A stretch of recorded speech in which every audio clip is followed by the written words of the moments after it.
Right, Ranger fans, don't mind that weird opening. Sometimes my computer doesn't exactly alert me when we're starting. We are here doing another Monday Musings episode. I know it's a little late. It's been about 2 weeks since we last did one. Just wanted to get back into doing it. I know there's not a lot going on this off season, but at least every other week I wanted to put something up, get some news out to you guys about what's been going on. I've also been doing a lot of report card stuff on my shorts video, which you'll be able to find one of these directions. I'm going to put a little link. Just give it a click. Check out my shorts page and subscribe while you're there.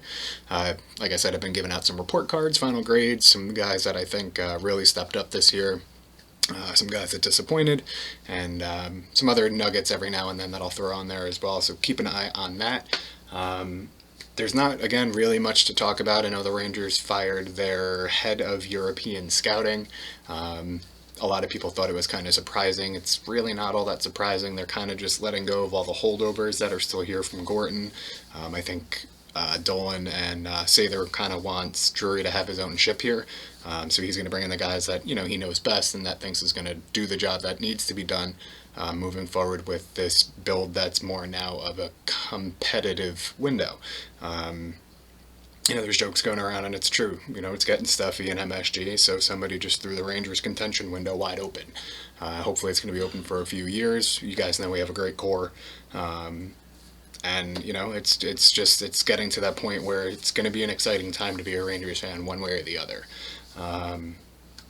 I know the Rangers have interviewed Gerard Gallant. They did that before my last video. As I said in that video, they just needed to do it before he got on a plane and flew to Lithuania to be the coach of Team Canada.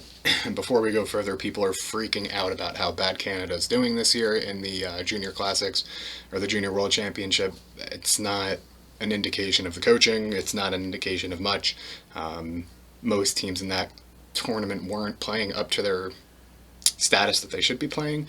I know Blackwell was an alternate captain for Team USA, so that kind of tells you all they need to know right there.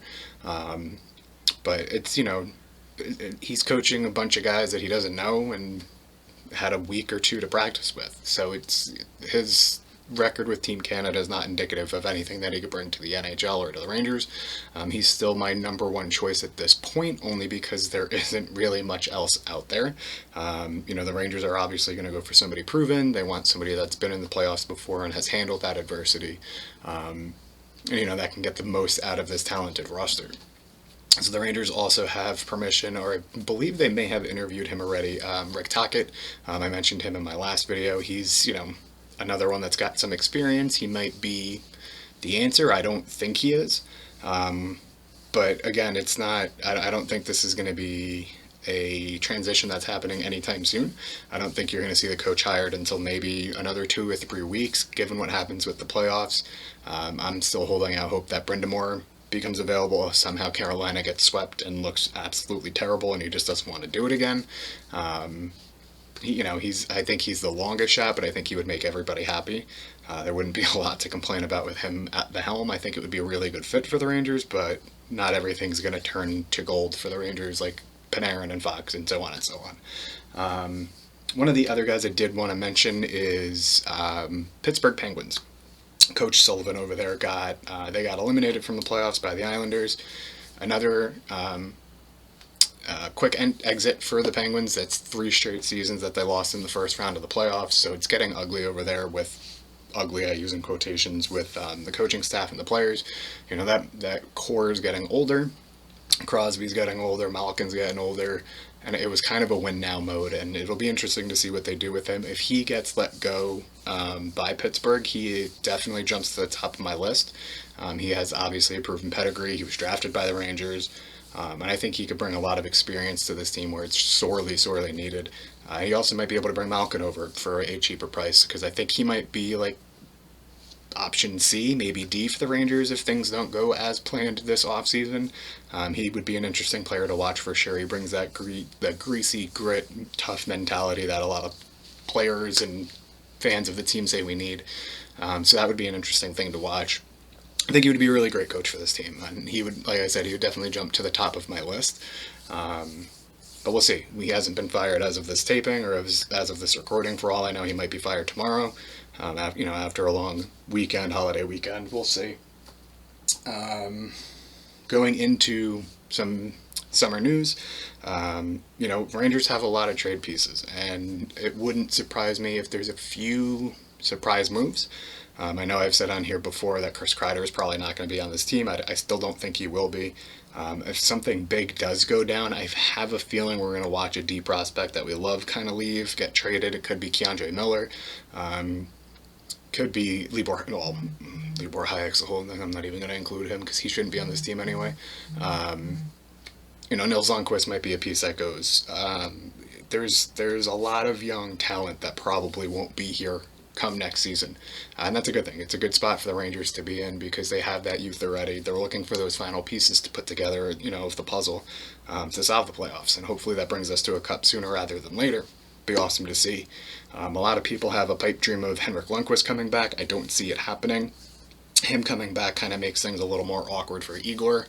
You're bringing back the guy that you're replacing. I wouldn't feel very comfortable if I was Igor, kind of looking over your shoulder. Is this guy gonna, what are the fans gonna do? I don't see that being a fit. Maybe he'll sign a one-day contract, play, in a practice or something, get on the roster, get on the ice, gets his standing ovation, and that's it for him. But I don't see him being a part of this team as a backup at all. But there are other interesting things out there that can happen. I don't think Barkov's going to be a piece of this team. From what I know, he loves it in Florida, doesn't seem to want to leave. And it would be interesting to see if the Rangers actually do offer sheet anybody this offseason. Look at Elias Pettersson for a target if they do decide to go with offer sheets, which I don't think will happen. I mentioned that in my last video. That's about it for right now that's happened. I don't really have much else. Like I mentioned before, do go check out my shorts page. I have posts usually daily over there, either report cards or just some thoughts about the Rangers going on for the day. And before I sign off, I just wanted to make a quick announcement. There is a jersey up behind me, the Mark Messier jersey that's up there. I'm considering that the rafters for my studio, and that jersey won't come down. That happens to be a jersey that was bought for me when I was 9 years old by my grandmother. She knew I was a huge Rangers fan and bought me the jersey, and I remember at the time wearing it, and it felt like an absolute dress on me. The thing was huge, and now it barely fits over my hand. That's not true, it's bigger than that, but you get it. The reason that it's going to stay up is it happened to be passed down to my dog. Her name was Daphne. She was everything to me. She was my best friend, as a dog should be, and we lost her this weekend, which is another reason why this video is so short. That will be my tribute to her. Her jersey is now in the rafters. It won't come down.